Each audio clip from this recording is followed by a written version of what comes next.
Hour number 2 of the show here on your Friday. Good to be with you today at 952-946-6205, 952-946-6205. Michael Broadcorp joining us to talk Viking stuff coming up here a little bit later on. But joining us right now is Tabitha Montgomery. She's back. We're having her back on the show. The executive director for the Powderhorn Park Neighborhood Association. The Powderhorn Porchfest is this weekend.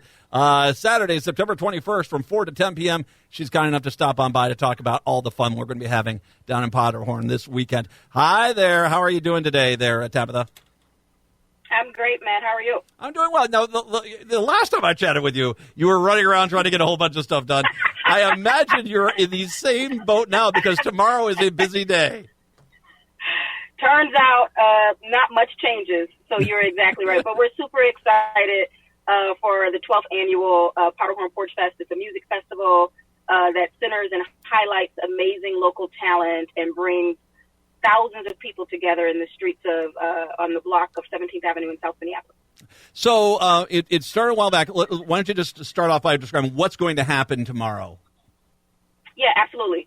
So the cool thing is it's an actual music festival that takes place on the front porches of several homes that lines the block of 17th Avenue. So there's 3 stages, what we lovingly refer to as stages, that several of the community members that live on 17th Avenue have allowed us to do basically a home takeover, if you will, and make sure that there's about 4 to 5 different artists that will then be featured on their front porch. So things kick off at 4 p.m. We'll go strong until about 10 p.m.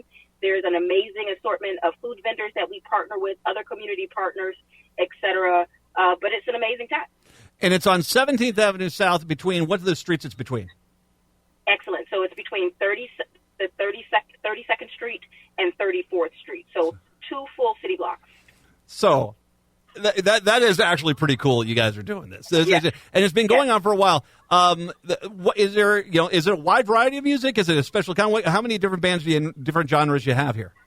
Yeah, so we have 13 different artists. Our headliner, 2 for 1, is an amazing hip hop artist with a variety of roots and background culturally that kind of influences and inspires his genre of music. But we got folks that are going to be playing Americana, folk, country, bluegrass, hip hop.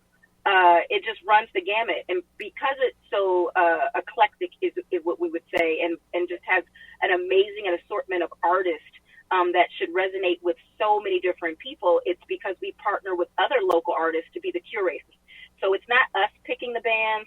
We partner with amazing partners in community who are also performing artists who pull together, again, the lineup that we're going to be celebrating tomorrow. So shout out to Carlos Lombay and E and Fancy and Bree Becker. Those are this year's 3 curators for each of the 3 stages. So is this a situation where you approach the houses or the houses approach you? Because I wouldn't mind having a little music there, but I mean, it's a big ask if you think about you're having a concert on your front porch for a few hours. Yeah. I mean, so we don't let people, what we would call, rush the stage, but people get darn close, right? Like, so, it is a beautiful thing. Like, it really is a block takeover. Like, the streets are packed with people generally. It looks like the weather is going to be really in our favor for most of the day. And so people can get as close typically to people sit on people's front yards, like, so right below the stage. Then you have people, again, into the street. So it's just a beautiful thing. So I think that ultimately why we keep hearing year after year why the homeowners, right, the people who are also helping to basically produce this event, like they are our co-producers. We couldn't do it without them. It is because of the energy and the love and the artists that we're actually working to lift up, which are people who are right in our backyards. The amount of talent here in the Twin Cities, dare I say the entire state, is bar none first class. Like, we could just not ask for access to the better art, to a better, more vibrant arts community overall. And I think that I say that across all mediums. The last time I was on your show, I was here talking about our art fair, and that was more of the visual artist component. This is the performing artist component, and we feel equally as strong about the rich talent and the caliber of artists that we have the privilege of partnering with every year. Here's where you succeed. If I can just looking at this on paper, here's how you can tell it succeeds. It's not one or two artists per house. You've got, I think, two houses have 5 different artists going to be performing. One house has 4. So you have a constant music lineup, a constant variety. Yeah. That's taking it seriously, and because of that, it elevates it from just kind of a cutesy neighborhood thing into a major event. Yeah, it's a big deal. I mean, people, I got to tell you, look forward to this thing all year. Oh, yeah. Even if a person was to kind of ride down the block right now, what's super cool is seeing how it all comes together. I mean, we have to rely on so many different suppliers. Again, shout out to Warning Lights. We see all of their road signs across the state right now, making our lives different degrees of challenging. But they're so important, right, in terms of as we plan to block off the streets. You'll see the porta potties, but you'll see the signage that says Porchfest this weekend. It is a big deal because I think of all of the different support and excitement that goes into this event. And again, we couldn't do it without the residents along 17th Avenue. They are our best ambassadors. They tell their family, they tell their friends, in addition to all of the wonderful exposure that we get on shows like yours, Matt. Well, I'm glad to have you guys on because, I mean, as you say, it's a unique event. It's such a Minneapolis-St. Paul event. This is this city. This is why this city is so cool, is because we do stuff like this. All right. It is family. It's a family event. You want to encourage families to come on out there. So let's talk about some of the other things. You got food vendors. You've got some beverage vendors as well, right? Exactly. So shout out to Brewhaven Brewery, craft brewery, quite frankly. And they're our beer garden host this year. We have 2 beer gardens that basically flank the run of the event venue, right? So that's to help make sure that everybody who's interested in popping into the beer garden is able to do so. So that's going to be a wonderful component. You know, like I said, we have a dozen different food vendors. So whatever your preferences are, I'm sure there will be something that you can find that meets your needs there. We have community partners. Shout out to the Bell Museum, who will be supporting a community activation. You can create your own star map, if you will, as one of the things that will be kind of kid and family friendly. There's all kinds of yard games that line the street, you know, in terms of how to keep all of that youthful energy engaged throughout the event. And the other thing I want to say is check out the lineup on our website. So go to www.ppna.org. You can see it on the home page, and then there's more details when you say learn more. But plan your day. So if you're not able to be with us the entire time, just figure out what time you can be with there, but be there. And if you're not familiar with the artist, trust me, you will not be disappointed. All of these artists, like I said, are tier 1 caliber artists that play in all the top venues around town. And we're so grateful that they did not think it negligent to spend this time with us, right? So that they allowed their talents, or will be allowing their talents, to be featured at this year's event. There are a few artists. I'm going to ask, will there be places to dance if people want to do some dancing? Anywhere you feel the spirit moves you, Matt. Okay, that's what I'm going to tell you.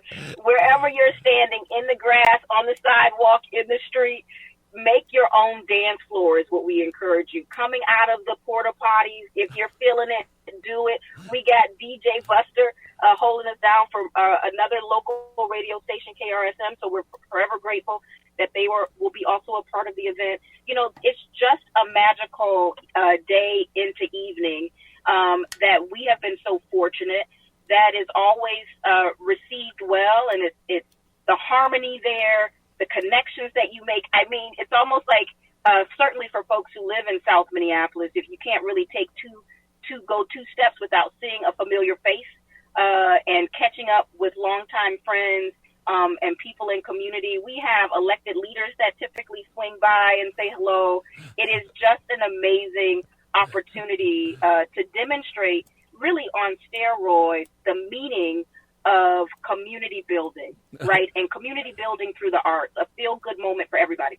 I have a feeling, just judging by the time of the year and what year you're in, you're going to get most of the politicians are going to be starting. Whether we want it or not, right? Whether we want it or not. No, everybody is welcome. Shout out to everybody who ever thinks about public service on any level, on whatever side of the aisle you find yourself. This is just me within all humility, thanking you for thinking that is work that you've been called to. It's not easy work by any stretch of the imagination. So come on out. Well, bring your family, bring your friends. If you're a politician, this is a no-brainer. This is a fun one. It's like, right. Some of these that sometimes I can get it. You're going to have a good time. So if you're representing, heck, if you're in a neighboring district, just say, hey, I just wanted to see you. Come on over.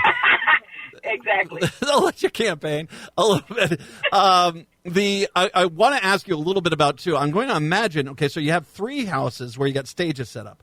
I imagine the other houses kind of look forward to this, and, there's a vibe that's going to go on there. You know what I mean? Yeah. I mean, but the crazy thing is, and it's not so crazy, everyone, like I said, when I say looks forward to this event, it's not only that they look forward to the event, there are co-producers. We will have all the other households bringing their trash cans out, helping to make sure that, we're being mindful of the waste that this event creates. You have people allowing other partners to plug into their electricity if needed. Do you know what I mean? You have people at the end of the night just not scattering and say, good luck with teardown, but that they're with us until 11 o'clock into the night, making sure that all the equipment that made that day, everything possible, gets returned to their respective spots. You have people loaning people lawn chairs. You have people just camping out all day. You just have this, I think, amazing and real-time example of what it means to build community together. There's no ask that is generally too small or too big. everybody is willing to pitch in. Well, and a lot of kick caboose music too, and that's absolutely, yeah, exactly. It's kind of one of those things where I imagine there's a lot of other neighborhoods they wish they had something like this, but everyone's welcome. You can head on out for there. Let's make sure we mention who are the other sponsors for this. Want to make sure we mention them. Yeah, absolutely. So, shout out to Renewal by Anderson, is a key, an investing sponsor for this event. We also want to give some love to Minnesota Bike. That they've been a great partner, and really there's too many to mention, but there's a half a dozen other neighborhood organizations that are also key partners in helping us to bring this to life. So Longfellow, shout out to you, Nokomis East and Hage Pell Diamond Lake and Standish Erickson and Candu and Bryant. It really takes a village on the south side to continue to keep this tradition alive. So we're deeply grateful. Powderhorn Porchfest, once again, what are the details for when and where that's at? Listen, Powderhorn Porchfest 13th Annual Music Festival, South Minneapolis, 17th Avenue, between the 32nd and 3400 blocks, kicks off at 4 p.m., goes into 10 p.m., so whenever you're able to stop by, you will not regret it. Sounds fantastic. A great thing to do is, once again, September, a grossly underrated month here in Minnesota. So it's good that you guys got this going on. This is going to be a fantastic way to get people out there and enjoying it. It's the Powderhorn Porchfest. Tabitha Montgomery, the executive director of the Powderhorn Park Neighborhood Association. All my best. I appreciate the time. I know how busy you are, so thank you very much. I appreciate it today. Absolutely. Have a great rest of the show. Thanks, Matt. You bet. Take care. Tabitha Montgomery joining us once again. Powderhorn Porchfest. Go have some fun. I'll link to everything a little bit later on. Let's take a break. Come on back. It's the Matt McNeil Show here on your Friday.